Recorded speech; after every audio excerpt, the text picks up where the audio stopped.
I'm one of the few guys that 40 years after retirement still signs every football card that comes his way, Right. Because I remember my dad telling me, he says, if somebody's, taking their time to ask you to sign something for them, don't ever treat that lightly. He said, treat that as a monument, if you will, something that you live by. And, they're taking their time. They're sending you a self-addressed stamped envelope, and the least you can do is put your signature on that card and send it back to them. So. Have you ever heard the phrase becoming the best version of yourself? Yeah, me too. But what does that even mean, and how do we become that person? I'm here to help you navigate through those questions and come up with actionable steps in order for you to live your best life. We've got to discover what we want. We've got to figure out a plan on how to get there, and then we have to go. We can't just sit and wait any longer. Life won't wait on us. So come join me on this constant journey to become the best version of yourself and to find your best you. I'll see you on the other side. All right, what's up, everybody? Welcome back to Nick Carrier's Best You podcast. I'm super stoked for today's interview for this legendary Atlanta football player and a lot of other stuff, but most notably the Atlanta Falcons quarterback back in the 1980s, Steve Bartkowski. And Steve was the first overall pick in the 1975 NFL draft ahead of Walter Payton, which I think is really cool. But this is actually the second first overall pick in the NFL draft that I've ever had on the show. I had Jake Long, who was the first pick in the 2008 NFL draft. So I think it'll be cool to kind of get the different perspectives of the different time frames and that sort of thing. But to kind of add on to your accolades, you're part of the College Football Hall of Fame, Atlanta Falcons Ring of Honor, and a bunch of other things, two-time Pro Bowler. But all that aside, you're a big Christian, and that's kind of really one of my biggest takeaways from doing my research of you and your background and different interviews that you've given and everything like that, which is a super admirable trait that I know I look up to. So I'm excited to kind of dive deeper into that. But the way I want to start today is that, when you were younger and growing up in high school and that sort of thing, obviously it got to a point where you realized I want to play football in college. And also you had this high talent in baseball. So you're a baseball football player, but I want to ask you, at what point did you realize that you actually had some sort of talent that you could actually maybe do something like this full time? Well, it's great to be with you, Nick. Thanks for having me on. That's a really tough question to answer because I can tell you that from literally almost day one, I grew up in a family. My dad was a professional baseball player. Something that I knew that I always wanted to pursue was some sort of stick and ball sort of activity. So I played, everything basically growing up. My dad, because of his influence, kept me ahead of my peer group growing up. So I was always playing with older kids and, really outshining them, if you will. I remember when I was 8 years old, I was playing on a big league, little league team, for 11 and 12-year-olds. So, it was, I had great influence at home from my pop. He was a great man and a great athlete himself. So I told him when I was 6 years old, I wanted to be a ball player. I didn't know what kind of ball, I didn't know it was be Right. round or oblong, but I knew I wanted to be an athlete, and I really knew that I had something special probably about midway through my high school career. Colleges and universities started reaching out to me, offering scholarships and so on and so forth. So, at that point in time, it really became a rock solid goal and something that, barring injury, that I might be able to see through. Right. Well, that's great. I'm glad that you mentioned your father because I've definitely learned that he's been probably one of the biggest role models in your life. He coached you in sports growing up, correctly, a little bit? Right, exactly. Every baseball team I played on. Oh, that's cool. Yeah, my dad was just a terrific coach. And to this day, all the coaches that I've had, I can go through a litany of great coaches. None supersedes him. He was just, he was a phenomenal man and just truly a role model for me and one of those kind of guys that I still live by some of the things, the deeply rooted principles of life that he sort of implanted in me. That's special. So let's go ahead and get into some of those principles of life. What are the biggest lessons or biggest principles that you feel that he's taught you and that you've applied throughout your life and currently try to apply today? Well, I think the biggest one is treat everybody with kindness. Treat people the way that you would like to be treated. I mean, the biblical principles. My dad was not a Bible thumper by any stretch of the imagination, but he just always had a kind word for pretty much everybody. And he always told me from day one. He said, "Look, if you want to be treated well by people, you need to treat them with the same sort of dignity and respect that you'd like to receive yourself." So it's amazing how that is just a functioning reality of the world we live in. The Bible says a kind word turns away wrath. I mean, it's amazing. I sometimes I want to blow up at somebody about something, and I remember that rings in the back of my mind. I don't do it all the time. I wish I could say that I do, but just a kind word, say, and I'm really sorry. If I upset you, or in some way, shape, or form, I'm really sorry for that. I didn't mean to do that. Forgive me, that sort of thing. But just biblical principles that my dad sort of, rock solidly pounded into my life. And,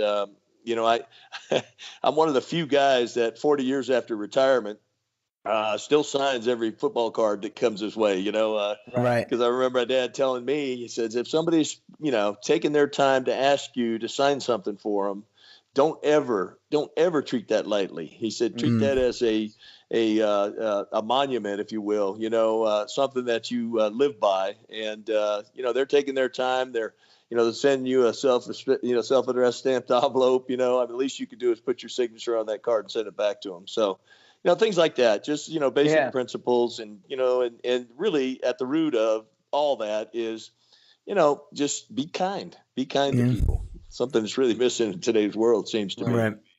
I know. I definitely like the signing something that if somebody takes the time to reach out to you and want an autograph, then give it to them. I think that's really cool because I think a lot of times, especially now on TV, not to be critical of people in the public eye, but you see a lot of times people not acknowledging certain fans and that sort of thing. So I think it's really special to be able to give the other person the time of day if they're really see you in a positive light to make them to kind of fulfill that positive light that they see you in.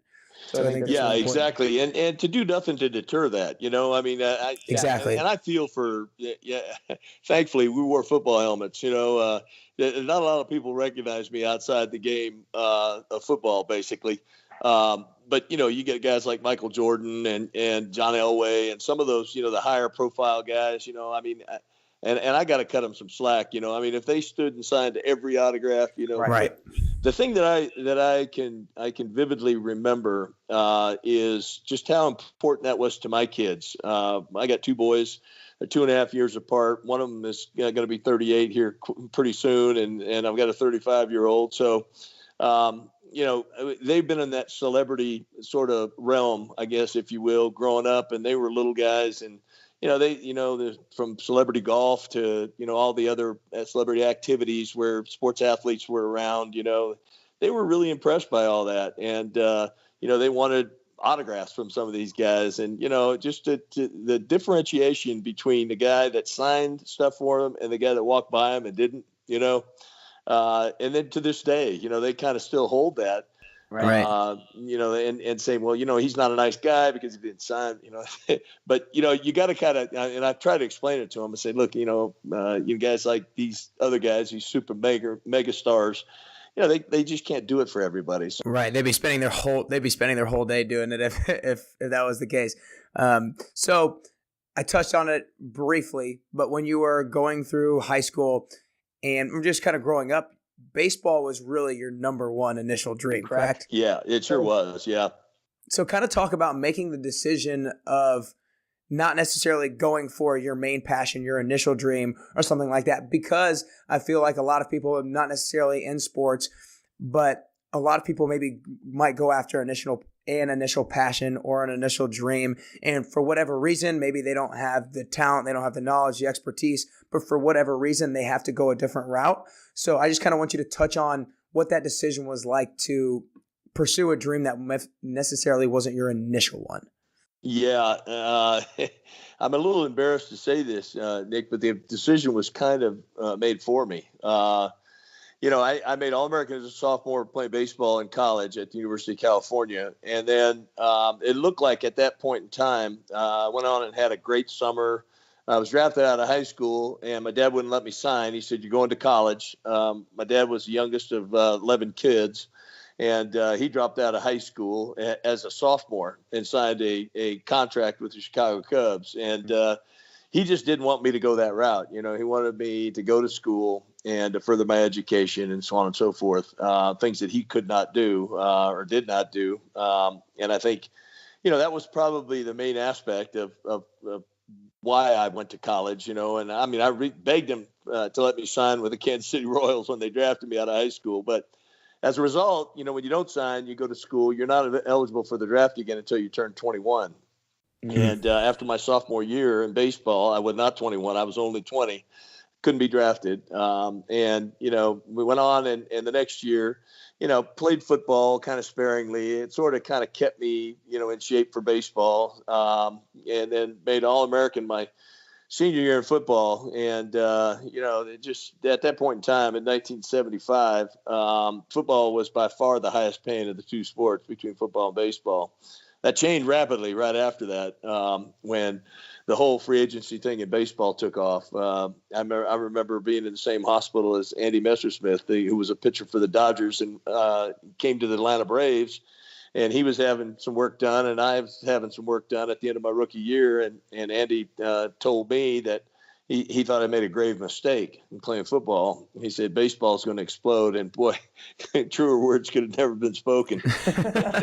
Here's the deal. I was drafted after my junior year in baseball. I was drafted by the Baltimore Orioles in the 19th round. They offered me $500 a month and a plane ticket to Florida to play baseball down there in Class A rookie leagues, right? The Atlanta Falcons, on the other hand, made me the biggest contract ever signed in the National Football League, with the Atlanta Falcons. So it was an economic decision for me at that point. Yeah. So, I mean, today I'm still the biggest baseball fan, the biggest Braves fan, maybe alive, but just That's always awesome. loved baseball. I always loved the singleness of the challenge of baseball, but with the team backing. Football and baseball, you can become whatever you want to become. You can be Bryce Harper and sign, or a Mike Trout. And not play on maybe great teams, but really be a superstar because it's an individual. It's you against that pitcher as a hitter, and vice versa as a pitcher throwing against the hitter. You don't need the team backing necessarily to be successful. Football is the ultimate team game. You've heard that. It truly is. I mean, it doesn't matter how talented you are as a quarterback. If the guys can't keep people off you and the receivers can't get open and you're not running the ball very effectively, you're just not going to have success at football. It's just the ultimate team game. Yeah, that's awesome. So I know the NFL draft has obviously kind of exploded over the last number of years, so it didn't have maybe quite the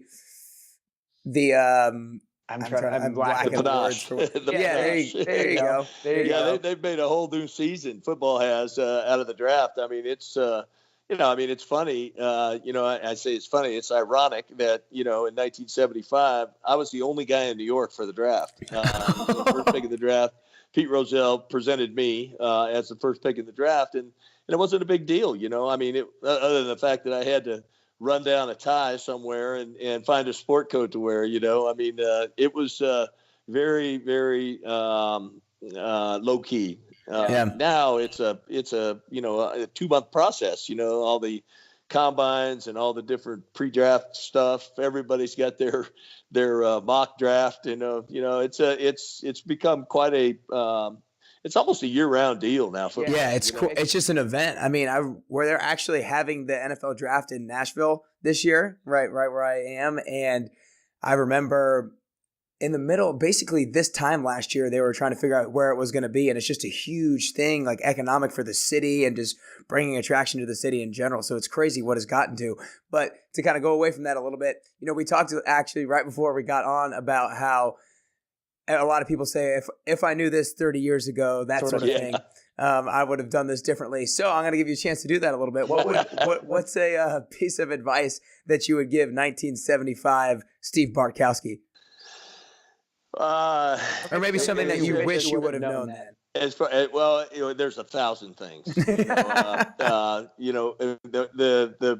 The one that we just discussed. I would have been a baseballer because I didn't follow my heart. I went for the economic deal over the one that really, in my heart, I really wanted to be a baseball player. Some of that was my dad related. He didn't even want me playing football. As a matter of fact, my mom had to forge his signature on the parental consent card in high school, my freshman year in high school, to let me play football. So that's crazy. Yeah, it really is. I mean, he just, he was prophetic. He said, I want you playing football. They'll take your legs. And, I had 11 knee operations, so, he was right. He was right. And I'd say pay attention to your elders. They know what they're talking about. But, there's a ton of things, Nick, that, I became a Christian in really kind of stepping outside the box. My fourth year, my fourth preseason of my fourth year in the National Football League. And, it just really, it altered my life in a way that nothing else could. Right. Let's talk about what brought that. Let's talk about what brought that upon. Failure on the athletic field. Mm-hmm. Failure on the athletic field. I mean, I fell flat on my face as a quarterback. I was hurt my first 3 years in Atlanta. I tore up an elbow, my left elbow, non-throwing elbow, thankfully, and had it worked on at the end of the year. Then I had back-to-back knee surgeries, missing playing about half the regular season games due to injury.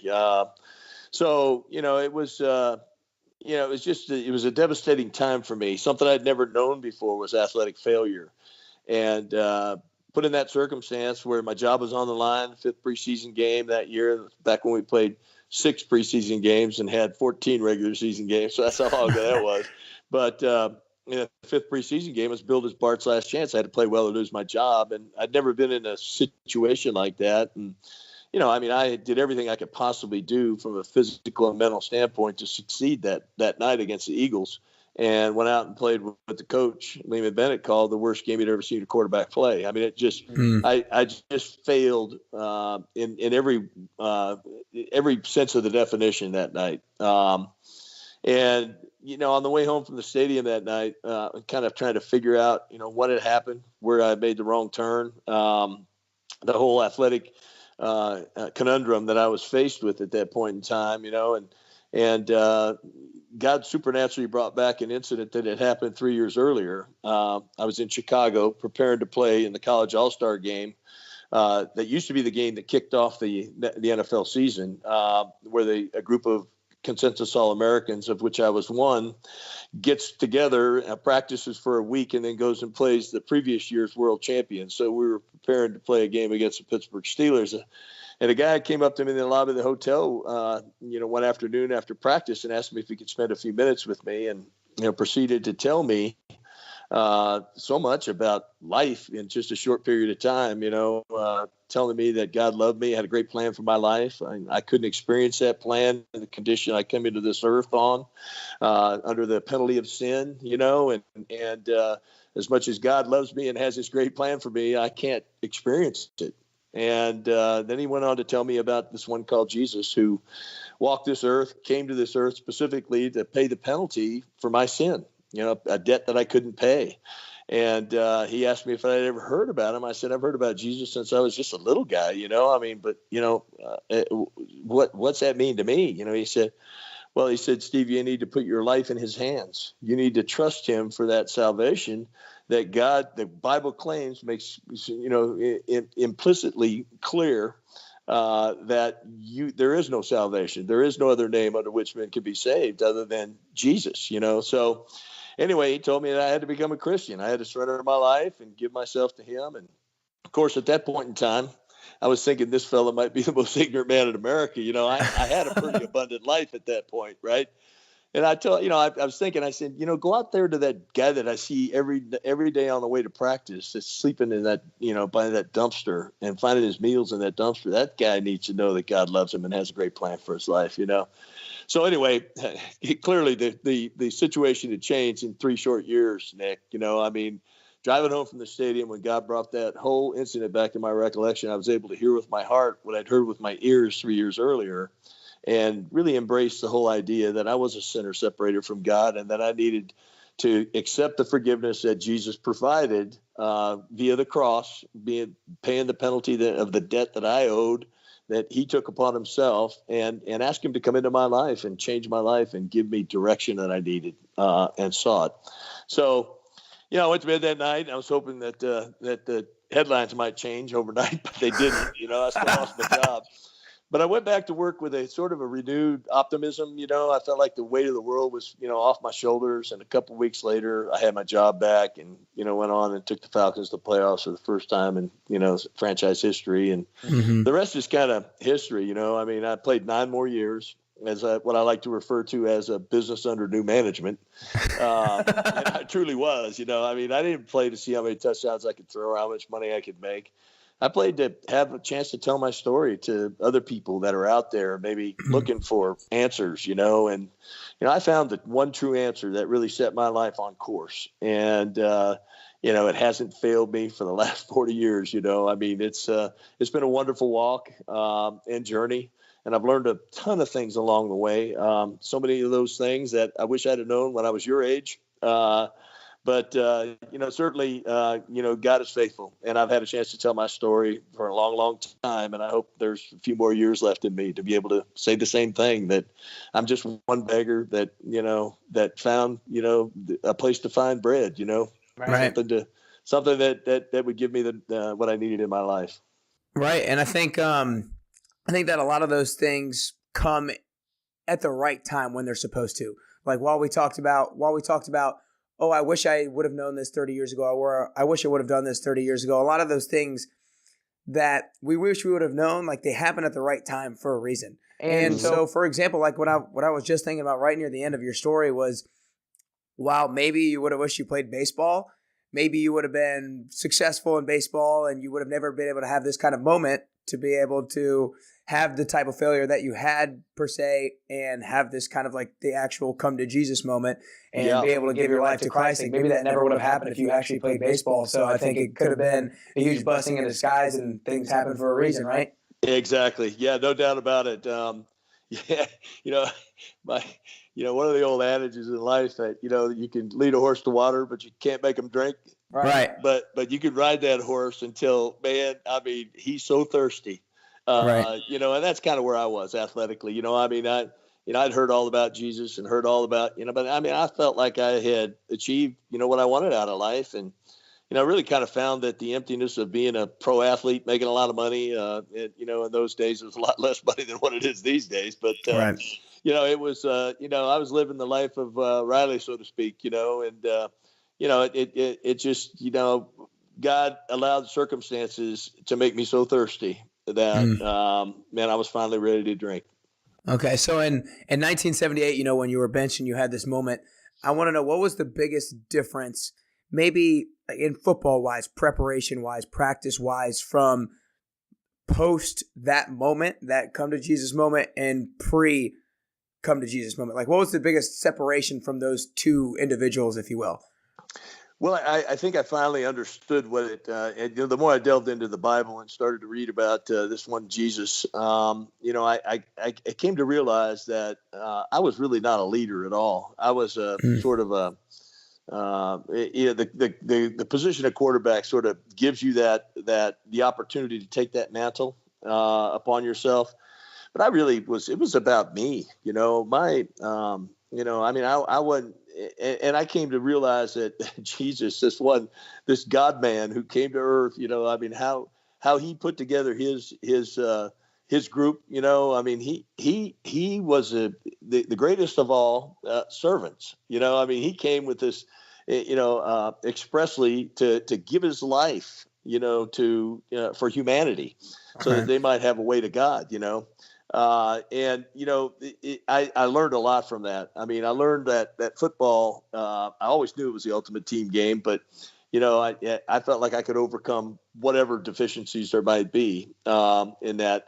I think the great leaders, they come to realize that you become a great leader by serving others, by being an example to others. So my whole work ethic changed. Attitude changed. Matter of fact, 2 Corinthians 5, I think it is verse 17, that says, if any man is in Christ, he becomes a new creation. Old things pass away, and behold, new things come. So, there are a lot of things that, I got credit for, but I didn't have a whole lot of influence on. It was just this whole Spirit of God that now lived in me took control of the way that I manifested myself to others. And I think my teammates looked at that, respected it. Some of them didn't understand it, but they respected it nonetheless. And they saw that, I was the first one on the practice field, last one off. I worked as hard as I could in the off season to make sure I was ready, so I didn't let my teammates down, and just all those things that you need to manifest as a leader. If you're not willing to do something that's going to make you a better football player, how can you espouse to others that you were supposed to be leading what they need to be doing? So, set the right example, by not just talking about it, lip service, but really making it a heartfelt deal and making it your own. Right. I think that's a really powerful lesson in terms of leadership, to make sure that you're not really doing it for yourself, that you're doing it for others. I've thought about kind of that concept in the sense of motivation. Sometimes a lot of people are like, I don't know how I can be motivated to go work out or eat healthy or just whatever to get better. And a lot of the times what I like to maybe advise is, don't think about it being for you. Think about it being for the people that you love, like maybe your potential kids down the road or your future husband or wife or whatever it is. So if you can't get motivated because from something from within, be motivated to show up as the best version of yourself for the people that you love in your life. And that's at least what came to my mind when you're talking about being a great leader. Like, don't do it for yourself, do it for others, and be able to be the best person that you possibly can be for them. And when I wanted to ask, when you started talking about leadership, is what do you think your biggest strength was as a leader? Yeah, let me just backtrack just a little bit on what you said. Yeah. I think that's profound. Clearly something that that I learned. As I got intimate with my teammates, and I tried to motivate them, I tried to understand what they really wanted out of the game of football. As a quarterback, you have a chance to really implement some of those things. Everybody wants to catch as many balls as they can as a receiver, and all the, running backs want to, it's just trying to find out, go deep with them and trying to motivate them. And trying to say, man, look, I'm going to try to help you get that goal. And you can count on me. I've got your back. Whether it's a lineman having trouble with the guy that he's trying to block for that given week, get him some help with the running back chipping on his way out and running routes, so on and so forth. There's little things you can do that really that help them make your teammates know that you have bought in on their goals. Mm-hmm. And if they achieve yours, guess what happens? Right. You get what you want, right? Yeah. That's the amazing thing about serving others, and like you're talking about, man, the eating right and living right and doing right. It's just hard to be wrong, when you're around. You're doing that with the right motivation, for your loved ones, maybe you don't care about yourself enough to do it, but do it for the people you love. And then at the end of the day, man, you're the one who ends up profiting from that. Right. I think what you said in terms of, I kind of think you kind of answered the question without even maybe realizing it, is that being able to ask the questions and being able to communicate with your teammates, like, what do you want out of football? Like, what is it that you are trying to get out of this experience? Let me help you in order to achieve that. Like, and that is so much, that goes so much further outside of football. It goes into just any kind of relationship, exactly. Whether it's in the business that you work for, the company that you work for, or your significant other. Like, how great would it be if people had that communication before getting married? Like, what do you actually want out of this relationship? Right. There's so many tough questions like that people don't ask that I feel like they could benefit from. And if people ask that, then any kind of relationship would be so much better, because then you're just both trying to serve the other individual. Right. Putting others' needs ahead of your own. I mean, let them go to the front of the line, and you stand behind them. Right. So now we talked about some good qualities of a leader. Did you have a weakness as a leader that you were continually trying to work on and improve on that maybe stood out to you during your career? Specifically, I can't. I would just say that I still am a work in progress. I mean, I haven't got anything about this life figured out, other than a few things that the Bible espouses that I've seen to be true. I wish I could say. I mean, I live out the principles in the Bible day by day, moment by moment. I'd just be telling a fib. I mean, I try the best I can to get out of the way and let God kind of, rule and run my life. But, like everybody else, there's deficiencies, and there were certainly deficiencies in my game. There were things. Once I had, 3 or 4 knee surgeries, I mean, I was pretty immobile in the pocket. I mean, I was one of those kind of guys that they knew if they got a pass rush on me, I wasn't going to run around and make plays because that was not my game. I just couldn't escape anymore, and, that certainly worked on trying to get the ball in my hand quicker, which would benefit all of us. I mean, no sacks and you're going to get hit either way. I mean, the quarterback got hit back in my era. I mean, you got hit all the time, right? They've changed back when it wasn't a flag, right? Yeah, exactly. Right. Back when it was football. But I mean, there are things that I worked on. Most of my interpersonal skills. I mean, I was kind of a quiet guy and kind of kept to myself and did my job and didn't worry too much about anybody else other than my own. I had enough to say grace over, right? But I think I came outside of myself to try to do those, to create those relationships with my teammates and everybody, really. I mean, my wife would tell you that I'm still a work in progress. Of course. But we all are. Yeah. There's no doubt. only one perfect one, and he's the one that we talked about earlier. So there's a multitude of things that I should do better and I should do differently. And as those things crop up in my life, I try to deal with them one by one. There you go. We all want to be, and I think your whole theme. How do we extract the best you out of us, right? I mean, if that's a sentence. Yeah, no, I like it. I like it. No, I mean, I think it's what you know now. Don't worry about what you're going to learn tomorrow, but what you know now, implement that now. Don't procrastinate. If you know there needs to be a change in your life, make it. God will give you the grace to do that. As a Christian, we have that influence, and there's a multitude of things that I wish I did better. From parenting to being a husband to being a teammate. Being a coworker. Never-ending journey and never-ending process. Yeah, exactly. There's a litany of things, that I wish that I could, do better. But I will tell you that I will work on things as they come. I'm still trying to figure out how to be the best me. Right. Yeah. Well, we'll get a little bit more into that maybe towards the end. Because I always ask the same last question to everybody else, or to every single person that I bring onto the show. So just to give you a little bit of a preview. But before we get there, obviously, I want to talk about performing under pressure, because as a quarterback, obviously you have to perform under pressure. You have big games every single week. Every single game is a big game in the NFL. And I think all of us in life have to perform under pressure. It just looks differently for every single person depending on what role it is that you're playing in life. It could just be you have to show up as a great father under pressure or whatever. So I want to know, was there anything in particular that allowed you to best perform under pressure? Like, was it preparation? Was there anything that you maybe did before every single game, or just like what allowed you to perform best under pressure? Well, I think preparation to start with, things that I can control the things you can control, and pray like heck about the things you can't, Yeah. That's kind of what I did. I tried to, look at myself in the mirror after every game and say, whether it was success or failure, what was my role in it? Did I do the best that I could do?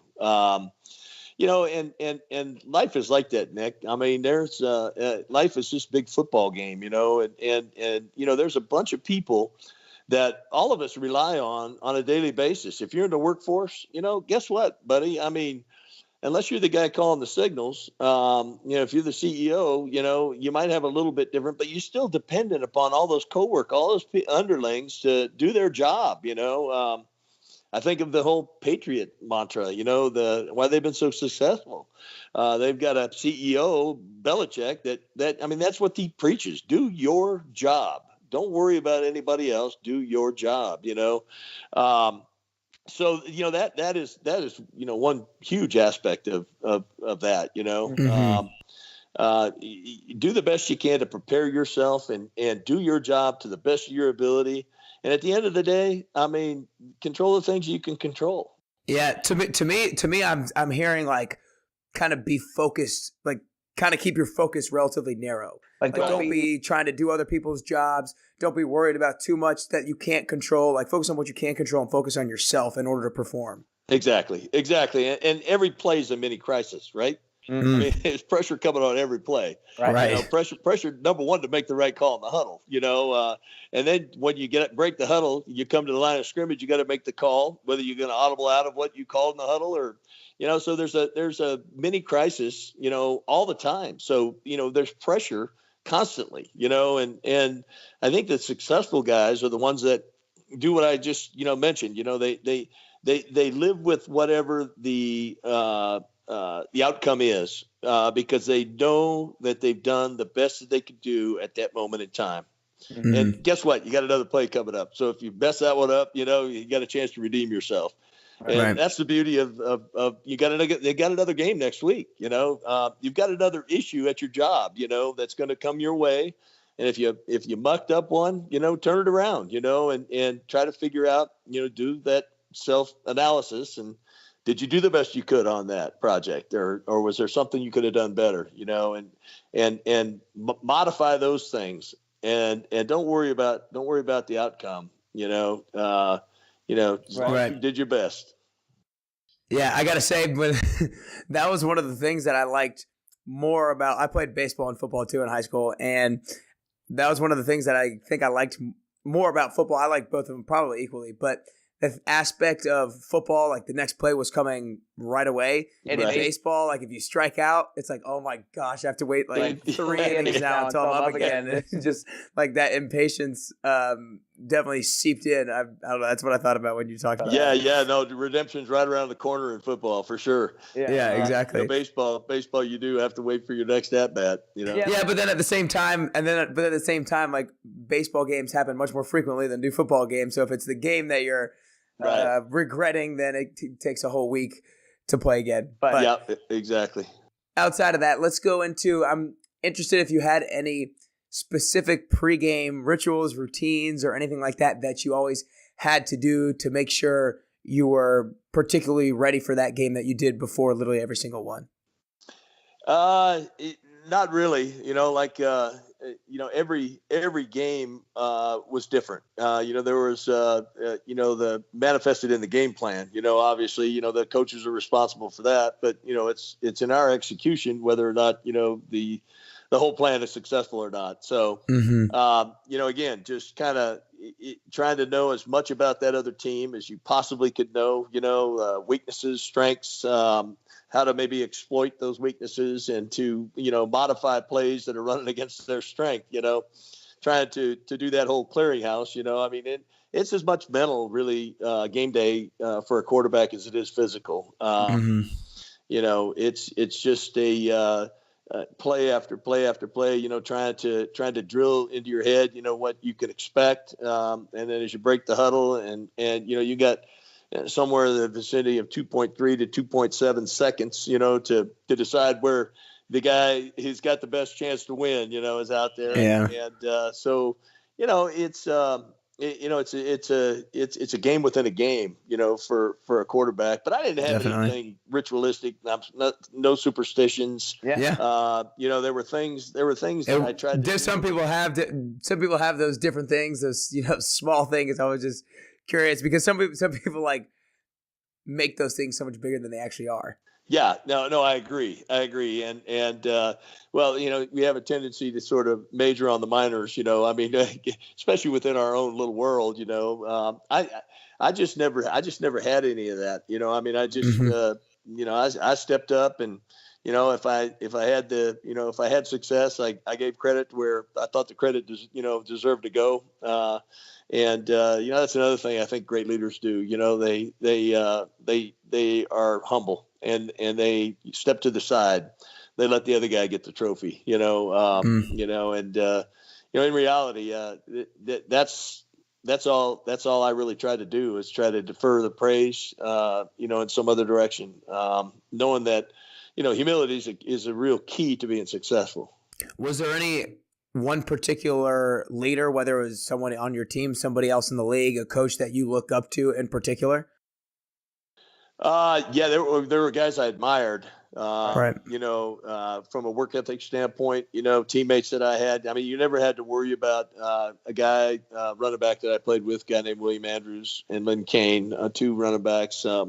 I mean, I knew those guys were going to do everything they could possibly do to prepare themselves to play every single week. Never had to worry about them. And there were teammates that I admired, and when you get that going in football, it's pretty darn special. And unfortunately, I didn't have a lot of those teams that I played on. We had a pretty good run there in the late 70s, early 80s, where we really had a chance to turn the corner for the Atlanta Falcons. And we had 35, 40 guys coming to a Bible study. I'm not talking about chapel service, coming to a Bible study, on a weekly basis. Guys that were really committed to, the buzzword now is it's brotherhood. The brotherhood. That's kind of the big buzzword around football. We had a real true brotherhood back then. And it went beyond the game of football. It certainly infiltrated the game of football, but it was way beyond that. It was more about life and how to be the best spouse, husband, father, to a daughter or sons, and whatever the case might be. Right. That sounds cool. Sounds special. Was there maybe one decision that you maybe didn't realize the significance of or the importance of that you made when you were younger, like in your career? It could be in your career, it could just be in life in general. Like, what was the most important or best decision that you ever made that you didn't know the importance of it when you made it, but you saw it later in life? Yeah. Well, it's amazing you should bring this up. There in 1980, we had the best team in football. I mean, there's clearly, we were 12-4 in the regular season, but we just had an explosive offense, pretty good defense, and we were playing the Cowboys in the playoff game in Atlanta, and we got on top of them early on and got up by 14 or 17 points, and we did what we normally did. When we got up on teams, we stalled the ball. We went to the running game, and I can remember one critical 3rd and 4 late for me. It was early in the fourth quarter, but it was 3rd and 4, and I went on a hard count and had Too Tall Jones stumble down the line. Right in, I mean, stayed onside somehow, some way. The center should have snapped the ball, and we'd have caught him offside when he got that cheap first down, so to speak. But anyway, he stumbles down bumps into Dutton and pushes him down one, and he ends up tackling William Andrews for no gain. So I mean, I think about that. I think I maybe should have called timeout. Should have not snapped the ball. At that point. It's one of those things I look back on. It's just a minute little thing that happened during that game, but it was a momentum change. We were trying to go ahead and put them away. And I also remember going and thinking, man, we need to score more points. This is, we were comfortable, but this is a pretty good football team, and we need to, bury them, all we can. So. There were some other opportunities during that game there, where, I could have audible to maybe a better play or something like that. But, that's, like I said, there's things like that decisions you make, or don't make, it's just life. It's, it comes at you and you handle it the best way you can and you move on. No doubt. Getting down here towards the end, what do you think is the biggest lesson that you learned during football, or specific thing that somebody maybe taught you that has served you the best in your life outside of the playing days? Oh boy. I wish I had a little more time to think about that. Because, it's kind of a big question, isn't it? I think one of the bigger influences on our football team when I became a Christian was a guy by the name of Greg Berzina. Greg and his wife Connie, they had 4 incredible boys. They were just stair-step down, and they were a huge influence on my wife and I. We looked at the Berzinas and we said, man, we want to have a family like that. They just And Greg was the consummate teammate, just a terrific football player, but even a better father, husband, dad. He just was somebody I really looked up to, and the way that he treated his wife, and the way that he treated those kids and fathered those kids, I wanted to be like Greg, And I think Sandy, my wife, she would say that Connie had a big influence on her as well. So, just being able to kind of step outside the box, man. I mean, we were newlyweds, freshly married, and looking at those guys, and that had a a lot of kids these days think they have all the answers, right? They don't really know what the questions are yet. It's, right. We were willing to say, look, we don't know how to go about all this fatherhood and marriage and all this stuff. And so they were really a sounding board for us, and great influence on our lives. That's awesome. That's cool. That's really special. I think that was really cool that you brought up something in terms of family for that sort of question. But the last 2 questions that I always ask everybody are always the same. And so for this first one, I always throw out the age number. So how old are you currently right now? Yeah, I'm 66. All right. Very good. So, and then in 10 years down the road, you're going to be 76 inevitably. And what I like to say is, everybody has goals, dreams, things they're trying to work on. What do you think 76-year-old Steve Bartkowski looks like? What have you done? What have you accomplished? And what are you currently doing? I didn't hear the end of that, Nick. No, I'll repeat it. Yeah, sorry. What does 76-year-old Steve Bartkowski look like, doing, accomplished, all that sort of thing? Wow. From your lips to God's ears, I hope I get 10 more years.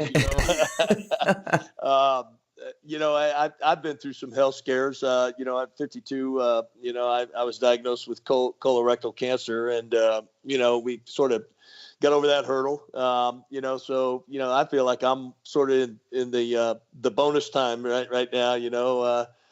Free baseball.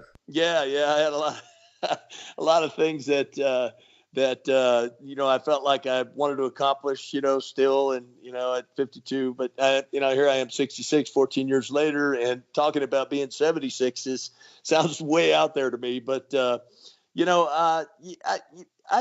think that stability in my youngest boy's life, who runs a flat fishing lodge in Montana, and really the impetus of Sandy and myself, my wife and I, moving up here to help him get established. His older brother he's knocked it out of the ballpark. I mean, he's doing incredibly well in his career. Got a great family, great wife, I got a 12-year-old granddaughter, and if I can get Pete, his younger brother, sort of on that road, I hope that we're at 76. I hope I'm still able to climb in a drift boat and have Pete row me down. There you go. But if not, I'll find a stream somewhere where I can wet a line, and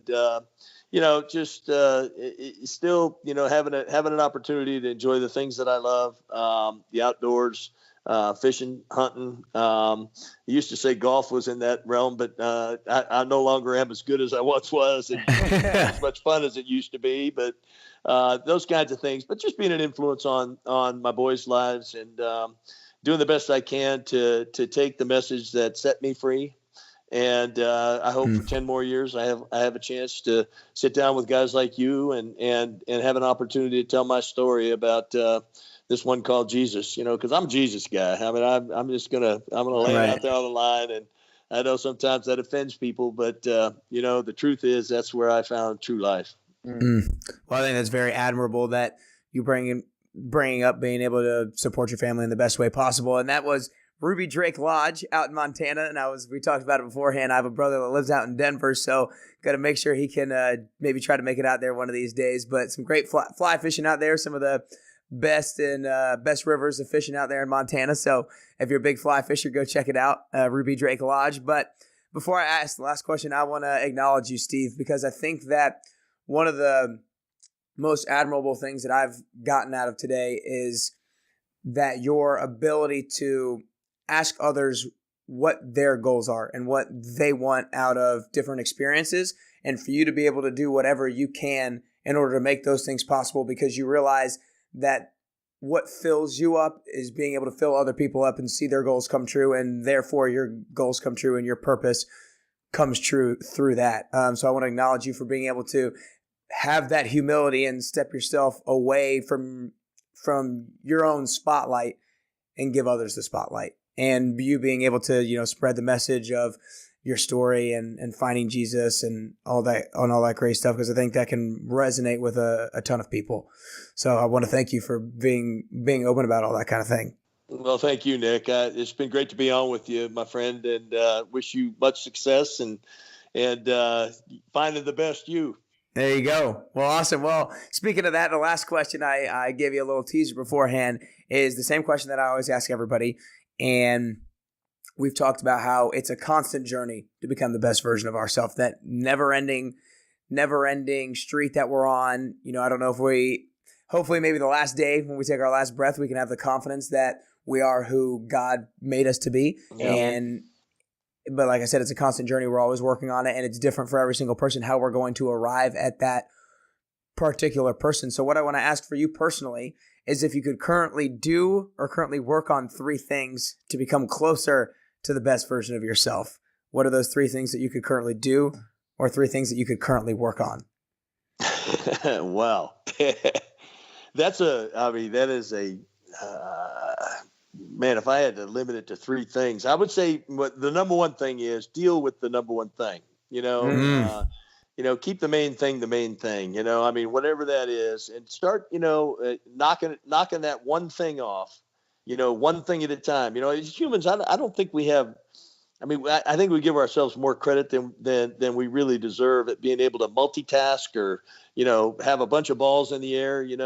I like keeping it simple.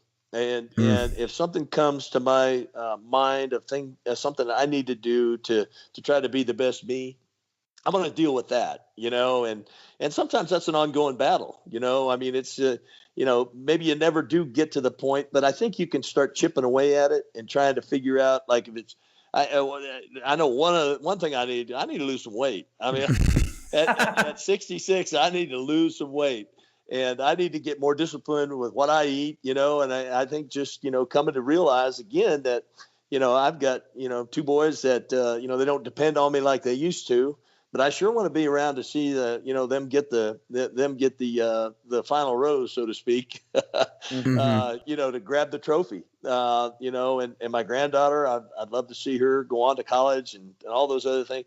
And I'm telling you, the way that I feel right now, that if I could, get back down to my fighting weight, there's a better chance of me making that 76 number than there is right now. So I'd say that's another thing. And I think probably the strongest, I don't even know what you want to call it. The strongest motivation for me is to make sure that my wife of 39 years, that I can be for her what she needs to be, where I can dot all the I's and cross all the T's, so I don't leave her with a mess if I don't make it to 76. We're getting there. We're virtually debt free. We don't owe anybody anything but love. But at the end of the day, I want to make sure that Miss Sandy, she has everything that she needs to go on and live whatever it is, 10, 12, 15, 18, 25, 30 years beyond me. That might go to number 1 on my list, so, I love that. Yeah. Taking care of the one I love, because she's taking care of me all these years. I love that. And the reason I don't prep people on the last question is because I think a lot of the times the most natural thing ends up coming out, and the most true and honest thing might end up coming out. And I think that Yeah. I'm really happy that you got with that third one, because I think that was truly speaking from the heart and being as honest and truthful as you could be. Well, you're a wise young man, Nick. It's probably best to have those be spontaneous reactions. It's something that, my mind was running through 1,000 different, to-dos or not to-dos, that one is virtually the most important one to me. That I make sure that Miss Sandy is, paid back for the years of, just laboring with me and raising two boys and being a part of the Bart family. Well, that's great, Steve. I appreciate you coming on. That's all we got. My pleasure, buddy. Anytime.